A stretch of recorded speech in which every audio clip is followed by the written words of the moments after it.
Hai, apa kabar? Ketemu lagi di channel Environment Institute melalui video-video podcast lingkungan Enviro dalam ngobrol ini ya, ngobrol asik, ngobrol lingkungan nih. Kali ini dalam video kali ini saya punya tamu ya, tamu spesial, Mas Diki ya, Mas Diki. Nanti kita kenalan Mas Diki apa kegiatannya. Tapi intinya di video kali ini kita akan cerita tentang aktivitas Mas Diki ini, yaitu satu gerakan perubahan perilaku. Wah, keren betul loh.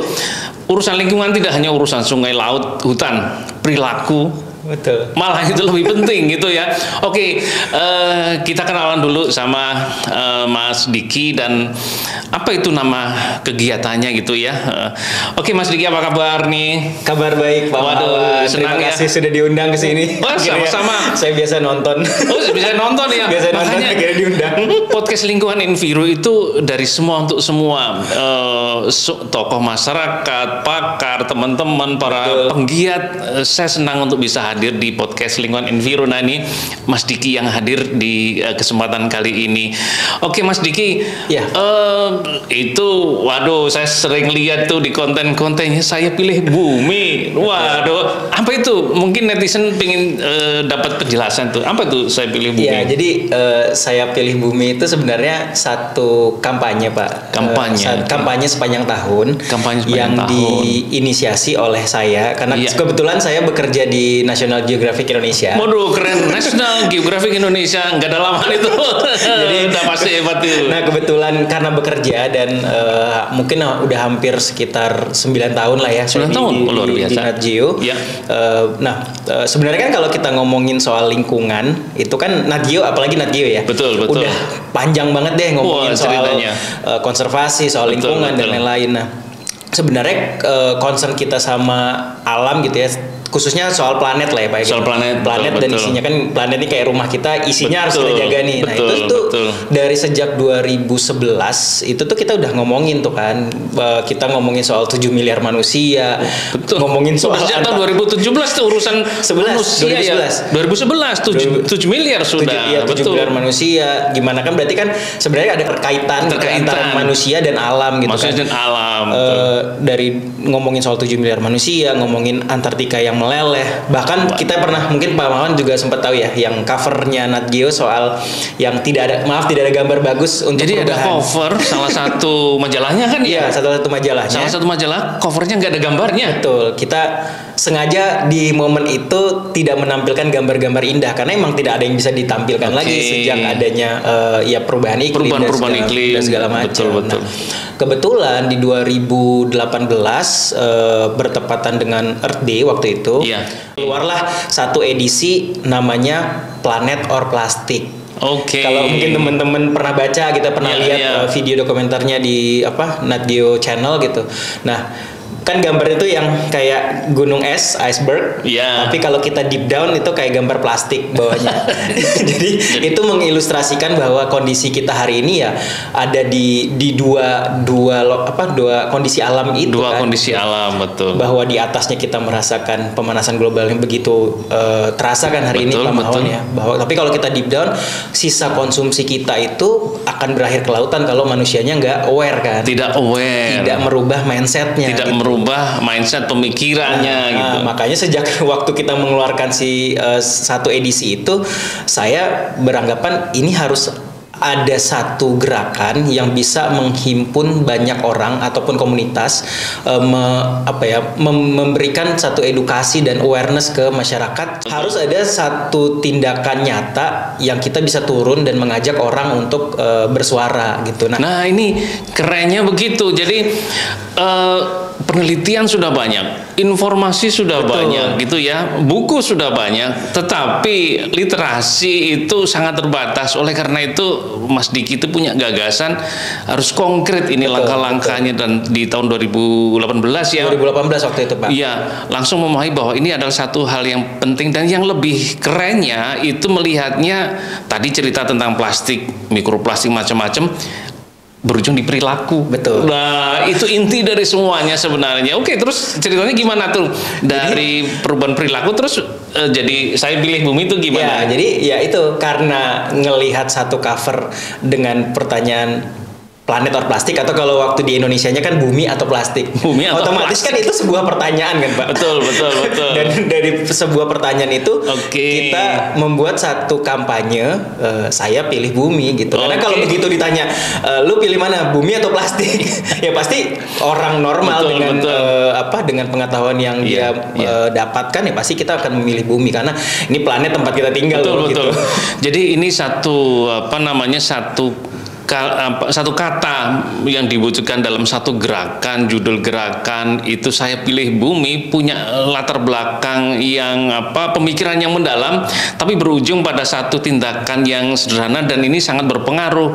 Berpikir bahwa kita semua menjadi simbol ya, milih kerusakan lingkungan atau bumi, pasti pilihannya pasti kita memilih bumi. Nah, itu yang dimaksud kalau melihat akun kegiatan gerakan saya pilih bumi, itu adalah bahwa kita harus menyelamatkan bumi karena kerusakan bukan pilihan. Betul. Nah, Mas Diki, tapi kenapa itu jadi fokus di gerakan perubahan lingkungan, gerakan perubahan perilaku gitu ya? Itu gimana itu? Jadi itu luar biasa karena jarang biasanya kan kalau berkegiatan tuh langsung nanam bersih-bersih. Ini tidak, perubahan perilakunya. Itu gimana? Jadi sebenarnya kan apapun yang kita lakukan semuanya dari mindset kan Pak ya, gitu. Dari edukasi dan mindset lah. Seorang itu mau berubah ya ketika dia mau merubah perilakunya. Awalnya saya dulu mengira gini Pak Mahawan, planet ini perlu diselamatkan gitu. Saya berpikir gitu. Kita perlu buru-buru untuk menyelamatkan. Padahal enggak. Yang kita perlukan hari ini adalah merubah perilaku dulu, baru menyelamatkan lingkungan kan. Jadi yang menyelamatkan bumi itu berarti merubah perilaku kita. Itu ya suka lupa gitu. Betul. Karena saya melihat dulu kita nggak perlu buru-buru merubah planet ini menjadi sesuatu. Justru yang perlu diubah adalah mindset dulu gitu. Baru kita bisa merubah sesuatu yang lain dengan cara hal-hal sederhana kan gitu. Nah, awalnya kan dari sosial media campaign lah ya. Dari kan ya kondisi saat ini itu jadi sosial media campaign. Jadi sosial media max lah kita sebutnya gitu. Sosial media magazine. Ketika obrolan itu terjadi di digital, kalau saya mengkonversikan itu menjadi satu aksi, seberapa banyak sih orang yang komen dengan yang beraksi gitu. Karena yang komen itu waktu saya posting ngajak mereka untuk bersih-bersih di public space, itu sampai ribuan Mbak yang komen gitu. Yang menghujat ataupun ada yang mendukung gitu. Nah, di situ kita pengen membuktikan bahwa kita lihat yuk perilaku orang di sekitar kita deh, yang kita bilang kota Jakarta itu lah kota metropolitan gitu, megapolitan. Saya ajak mereka untuk turun ke jalan bersih-bersih gitu. Itu 2018 tuh. Nah, waktu kita bawa dari 1000 itu terkonversi menjadi 40 orang. Itulah dari 1000 turun tuh 40 orang. 40 orang yang hatinya tergerak untuk ikut sama Nadio. Jadi benar-benar dari ini ya, dari hati ya, ingin hati melanjutkan kegiatan lebih konkret lagi. 40 dari 1000 turun dari ke 40. Turun ke 40 kita konversi. Dari 40 itu kita ajak mereka bersih-bersih dari Sarinah sampai ke Bundaran HI. Nah, kita jalan tuh Pak dari Sarinah sampai ke Bundaran HI, nggak nyampe 2 kilo lah ya. Kita berhasil ngumpulin 165 kg sampah plastik, hanya sampah plastik kering. Sampah plastik. 165 kg.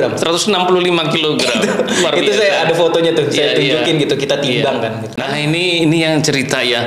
Jadi di Indonesia itu kita indeks pembangunan manusia itu kan terus meningkat. Dan yang lebih lucu nih, indeks pembangunan manusia nih antar provinsi. Yang provinsi indeks pembangunannya tinggi, indeks kualitas lingkungan hidupnya rendah. Jadi ini ada persoalan mengenai perilaku ya, Mas Diki. Nah, kalau perilaku itu kan perlu merubah sikap. Jadi urutannya 3 langkah tuh. Di ujung perilaku, sebelum perilaku sikapnya harus berubah.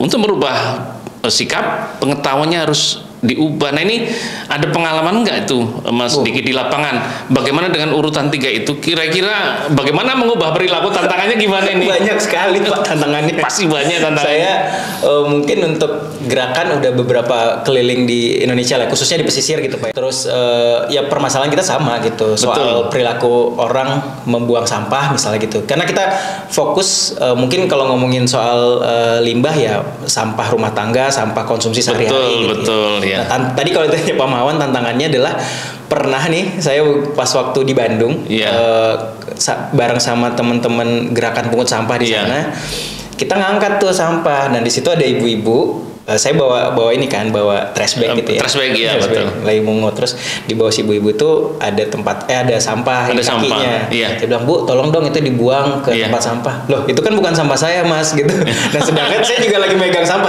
Sampah yang di sini bukan sampah saya semua loh, Bu, gitu.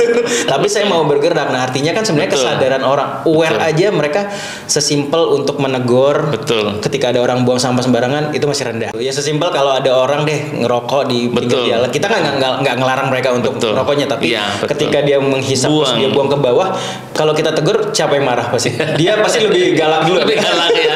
Yang buang sampah sembarangan lebih galak dari yang bersih-bersih sampah itu. Artinya semua lini masyarakat kan harus teredukasi, Pak, bahwa kita hari ini harus berani speak up, kita hari ini juga harus berani mengambil tindakan untuk merubah perilaku, kan gitu. Betul. Jadi benar urutannya ya, antara pengetahuan, sikap dan perilaku itu satu jalur yang tidak bisa kita hindari. Oleh karena itu saya pilih Bumi mengedukasi gitu ya, agar sikapnya berubah maka perilakunya berubah. Betul. Bumi aman kalau perilaku berubah menjadi baik, kan begitu. Nah, ini Mas Diki, ini keterlibatan anak-anak muda bagaimana nih untuk gerakan perubahan perilaku? Bagaimana anak-anak muda sekarang ini karakternya, atau mungkin selama ini berkegiatan? Kalau sejak 2019 emang fokus kita kan bukan membuat community, Pak, tapi kita menjadi sentral di tengah karena kita juga basisnya kan media ya.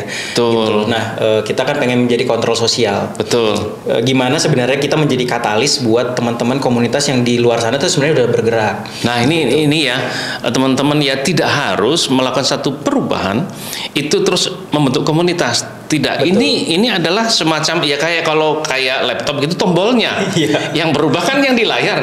Itu luar biasa. Jadi tidak harus repot-repot membentuk komunitas.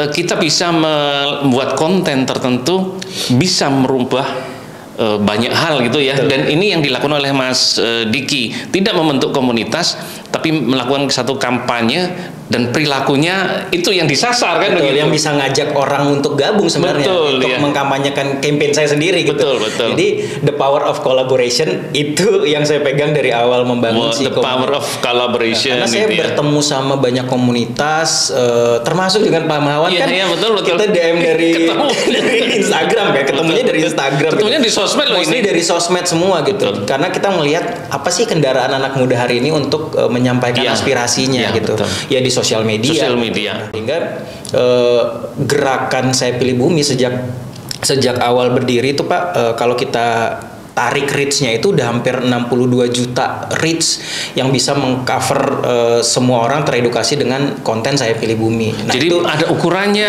Betul, ada ukurannya, reach-nya terukur. Betul, itu. Karena begitu. Karena saya orang campaign dan community gitu, jadi setiap kita membuat satu gerakan kan harus diukur, Pak ya. Harus diukur.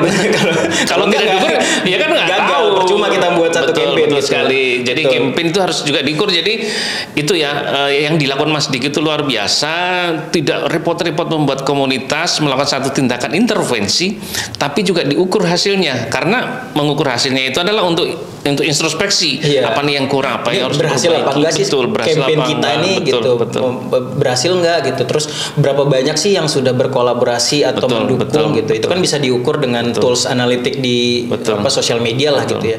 Kenapa anak-anak muda itu mulai aktif di isu-isu lingkungan? Ternyata salah satu sebabnya karena khawatir tentang masa depannya. Betul. Dia khawatir akan masa depannya, akan dirinya sendiri ketika nanti dia di masa depan itu gitu. Karena kalau ngomongin soal lingkungan ini kan masalah yang besar kalau dikerjakan sendirian, Mbak. Nggak mungkin kerja sendiri menyelamatkan bumi. Itu ada kalau dulu yang tadi disampaikan 2011 itu kurang lebih 7 miliar, sekarang sudah hampir 8 miliar penduduk bumi, dan tidak ada satu organisasi pun, tidak ada satu negara pun bisa bekerja sendiri untuk menyelamatkan bumi. Perlu kerjasama, sinergi satu pihak dengan yang lain. Semuanya itu kayak laptop lah itu. tombolnya kan kalau laptop juga keyboardnya nggak boleh hilang satu tuh, nggak ada hurufnya, nggak ada titiknya, nggak bisa kerja kan. Begitu. Di alam juga demikian, tadi dicontohkan pakai jam, ada yang hilang tidak bisa. Demikian juga dengan alam, ada satu komponen yang hilang tidak bisa. Demikian juga dengan manusia, kita harus kerjasama karena saling membutuhkan satu dengan yang lain. Nah, luar biasa sekali ya teman-teman, sekarang jadi paham nih. Saya pilih bumi itu sejarahnya luar biasa, konsepnya luar biasa, dampaknya luar biasa. Oke, terima kasih teman-teman. Ketemu lagi di channel Environment Institute melalui video-video dari podcast Lingkungan Enviro berikutnya tentang ngobrol-ngobrol lingkungan. Terima kasih Mas. Terima kasih Diki ya. Sampai ketemu lagi.